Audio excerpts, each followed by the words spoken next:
Mr. Vinod of Adilabad makes a proposal to sell his house situated at Vikarabad to Vikram of Nizamabad. In the sale agreement, they provide a clause stating that all disputes arising out of the transactions are to be decided by the court of Nizamabad. Thereafter, when a dispute arises, Vikram must file a suit in the court of Vikarabad. ఇక్కడ ఏంటంటే వినోద్ ఆదిలాబాద్లో ఉంటాడండి. తనకు ఒక house ఉందన్నమాట. ఎక్కడ? వికారాబాద్లో. తన house అమ్ముతానని చెప్పేసి విక్రమ్కి ప్రపోజల్ చేశాడు. అండ్ అతను నిజామాబాద్లో ఉంటాడు, విక్రమ్ అనే అతను. ఈ సేల్ అగ్రిమెంట్లో వాళ్ళు ఒక క్లాస్ రాసుకుంటారనమాట. ఏంటి, ఏ విధైనా లావాదేవీలు ప్రాబ్లమ్స్ వస్తే మనం నిజామాబాద్ కోర్టులో కేసు ఫైల్ చేసుకుందామని ఒక క్లాస్ రాసుకుంటారు. Thereafter, when a dispute arises, Vikram must file a suit in the court of Vikarabad. ఎందుకంటే మనకి ప్రాపర్టీ ఎక్కడ సిచ్యువేట్ అయిందండి? వికారాబాద్లో.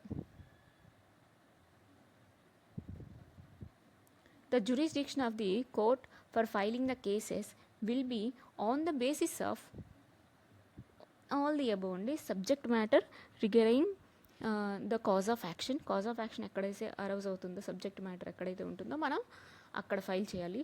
టెరిటోరియల్ జ్యూరిస్డిక్షన్ ఉండాలి, పెక్యూనరీ జ్యూరిస్డిక్షన్ కూడా ఉండాలి. నేను ఆల్రెడీ టెరిటోరియల్ జ్యూరిస్డిక్షన్ అంటే మనకి అధికార పరిధి అనేది ఇంత ఈ కోర్టుకే ఈ కోర్టు కిందకే ఈ కేసు వస్తుంది, ఈ జ్యూరిస్డిక్షన్లోనే ఉంటుందని చెప్పేసి ఆ కేసులో మనం దీన్ని చెప్పాలి. పెక్యూనరీ జ్యూరిస్డిక్షన్ అంటే అమౌంట్ గురించి అండి. ఇది సెక్షన్ 6 అనమాట. And suits for compensation for wrongs a person can be ఇన్స్టిట్యూటెడ్. ఇప్పుడు మనకి కాంపన్సేషన్ ఫర్ రాంగ్స్ గురించి సెక్షన్ 19లో ఉంటుందండి. సెక్షన్ 19లో ఇప్పుడు మనకి ఆన్సర్ వచ్చేసి in the court with in who's jurisdiction the wrong was done. Wrong ఎక్కడైతే జరుగుతుందో అక్కడ మనం కేసు ఫైల్ చేయొచ్చు. ఇంకొకటి in the court with in who's jurisdiction defendant resides. ఎక్కడైతే డిఫెండెంట్ నివసిస్తున్నాడో అక్కడైనా వేయొచ్చు కేసుని. With of the following sections of the code of civil procedure provision for filing a suit for compensation for wrongs to person or movables are provided. ఇది section 19 అండి. ఇది section 19 మనకి compensation for wrongs గురించి మనం claim చేసుకోవచ్చు section 19 provision కింద. And ఇంకొకటి whether an objection as to jurisdiction relating to subject matter can be raised before the supreme court without being in the trial court or first appellate court. Appellate కోర్టులో appeal చేసుకోకుండా direct మనం ఇక్కడ అధికార పరిధికి సంబంధించిన లోపాలను supreme court ముందు ఎప్పుడైనా సరే మనం రైజ్ చేసుకోవచ్చు అండి. దీనికి ఆన్సర్ వచ్చేసి ఎస్ అండి.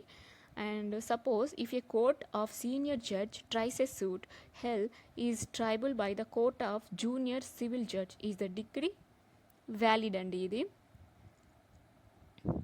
Objection as to the pecuniary jurisdiction of the court of first instance can be taken in the appellate court. దీనికి వచ్చేసి answer can be taken at any time on the ground that there has been a consequent failure of justice. అంటే court కేసుని విచారించే అధికార పరిధి లేకపోతే appellate కోర్టులో మనం rise చేసుకోవచ్చు. దీనికి ఆన్సర్ జస్టిస్ తీర్పుతో తీవ్ర అన్యాయం జరిగితే దీని అర్థం అండి కాన్సిక్వెంట్ ఫెయిల్యూర్ ఆఫ్ జస్టిస్ అని ఉంది కదా ఇక్కడ. దీనికి ఆన్సర్ వచ్చేసి తీవ్ర అన్యాయం జరిగితే అప్పుడు మనము అపీలేట్ కోర్టులో రైజ్ చేసుకోవచ్చు. And the judgment debtor in execution proceedings raised objection that the trial court has no jurisdiction over the subject matter. ఇది కోర్టు అమలు ప్రక్రియ గురించి చెప్తుందండి. He can raise the said issue for the first time in executing కోర్టులో first time తన ప్రాబ్లమ్ని తన ఇష్యూని రైజ్ చేసుకోవచ్చండి. Under which provision of the CPC is a suit to set aside a decree on the ground of lack of territorial jurisdiction is barred. ఏ ground ప్రకారం సూట్ని సెట్ అసైడ్ చేస్తారు? సెక్షన్ 21 సబ్సెక్షన్ ఏ ప్రకారం అండి. సెక్షన్ 21 సబ్సెక్షన్ ఏ ప్రకారం నిషేధించబడుతుంది అనమాట. And application under section 22 CPC can be made to the high court to which the court in which the suit is brought is subordinate even if jurisdiction courts are subordinate different high courts.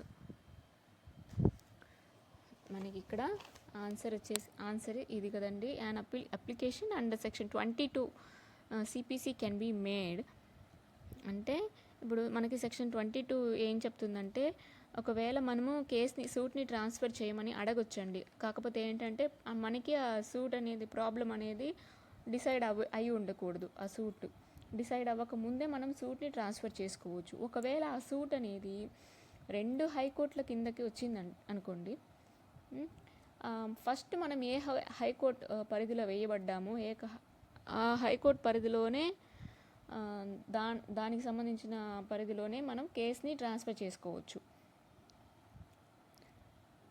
Section 24 of CPC deals with the general power of transfer and withdrawal of any suit appeal or other proceedings. మనకి ఇక్కడ క్వశ్చన్లోనే ఉంది చూడండి, by the high court of district court.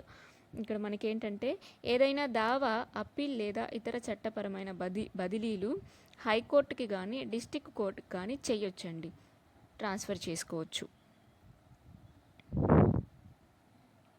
అంటే హైకోర్టులో లేదా district కోర్టులో పెండింగ్లో ఉన్న ఏదైనా సూట్ని విచారణ కోసం బదిలీ చేయడం లేదంటే ఉపసంహరించుకోవడం కానీ చేసుకోవచ్చు. And the next question is, which of the following pairing is correct with reference to the Code of Civil Procedure? Power of Supreme Courts to transfer suits, section 25. వీటిలో ఏ పెయిరింగ్ కరెక్ట్గా ఉందని అడుగుతున్నారు. Section 25 is the correct